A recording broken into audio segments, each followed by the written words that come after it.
What's your favorite small format digital mixer around $1,000? Could it be this Behringer X32 Rack that's been on sale for almost 10 years? Leave your choice in the comments while we dig into this one today. These videos are made possible by viewers like you supporting the channel on Patreon and by visiting DcSoundOp.com. Hit the like button and consider subscribing if you enjoy this video. It's a huge help and gets the channel seen by lots more people. Thanks for your support. These have been around everywhere over the years. You might have one yourself, but we've only recently got this Behringer X32 Rack on loan from Music Tribe to try out here on the channel. There have been lots of questions in recent months about using the wing in conjunction with the X32 mixers, as well as the stage boxes like the S32. So I asked if we could try it all out, and here we are. This wing also has a Dante card installed in its external expansion slot, and that lets the wing access and route traffic to and from the Dante network and over the AES-50 connections to the other Behringer equipment. The X32 is also being used as a USB audio interface for this computer, while the S32 is picking up inputs from the other workbench when needed. It's pretty cool stuff. It sounds like a lot going on, but it's actually very simple to set up. And please leave any questions you have about that type of setup and configuration in the comments here, so we can dive into those scenarios deeper in a future video on just those topics.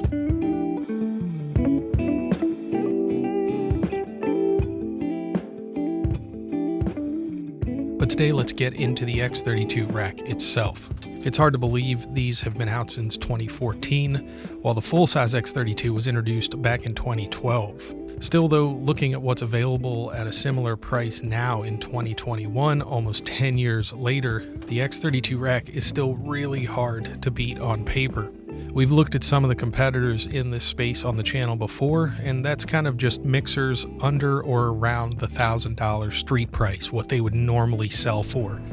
The QSC TouchMix 8 falls into that group, always hovering right around $1,000. It's a fantastic little mixer for the money and the size.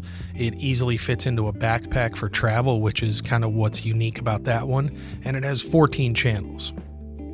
Now that one doesn't act as an interface, and it has a really proprietary power supply that you've got to deal with, but ultimately QSC makes really reliable gear. If you want to check out the TouchMix more and hear about everything we've covered on those before, the videos will be linked in the description.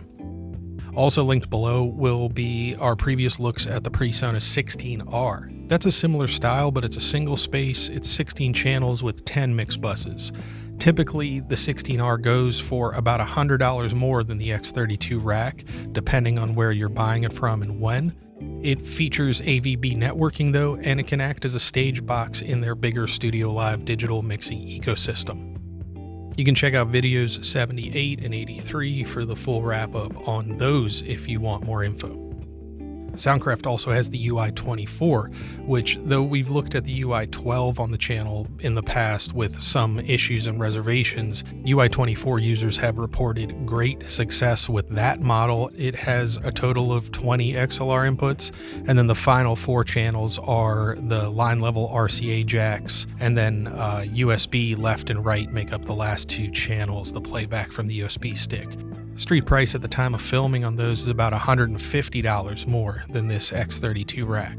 Other similar mixers we haven't had a chance to look at yet are the Mackie DL16S. That's a 16-channel stage box style that retails under $900, which is pretty interesting.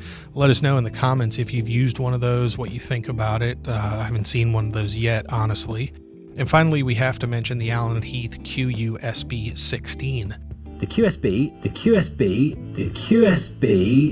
So the QSB16 probably comes closest in features and price to the X32 Rack, but if you really want that same level of control from the front panel, you'll be looking at the QPAC32, most likely, which has a similar screen and controls to let you access the mixer without an additional device. And it comes in a really unique shape, which is kind of interesting. But getting back to the X32 Rack, most of the ones I've seen over the years have been traveling with touring acts as their in-ear rigs.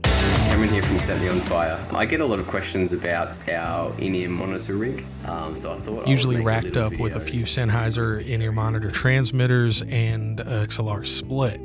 A lot of times they've been operated by musicians who have never really touched a mixer before, and these usually do a great job for that. They let people record every show pretty easily, and I've heard countless stories of people going out on small tours with an X32 rack for their in-ear monitoring only, but then they end up using it as the primary front of house mixer for the whole tour when they run into substandard house systems in smaller clubs and things like that. So it's a really handy little box that seems to get a lot of good use by the people who buy them.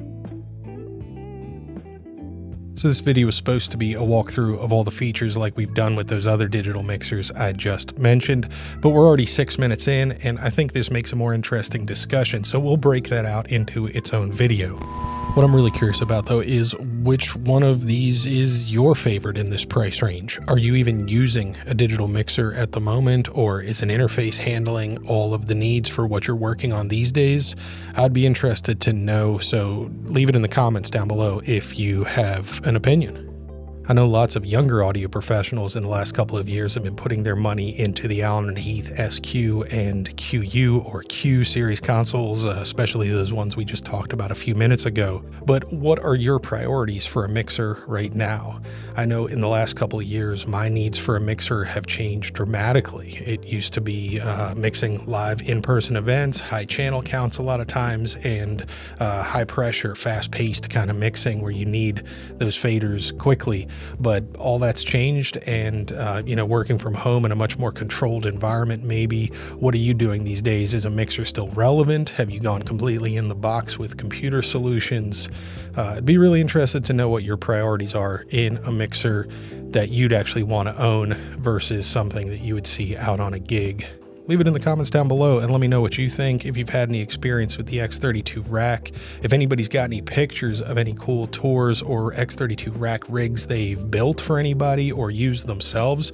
I'd love to include those in an upcoming video so other folks can see more examples of what you can do with a solution like this, whether it's the X32 Rack, something like the Allen & Heath Q-Pack, or anything else in this style. It'd be really neat to see what you're doing as workflow and priorities on the job, out in the field, or at home continue to evolve. Thanks for watching. I'll see you in the next one.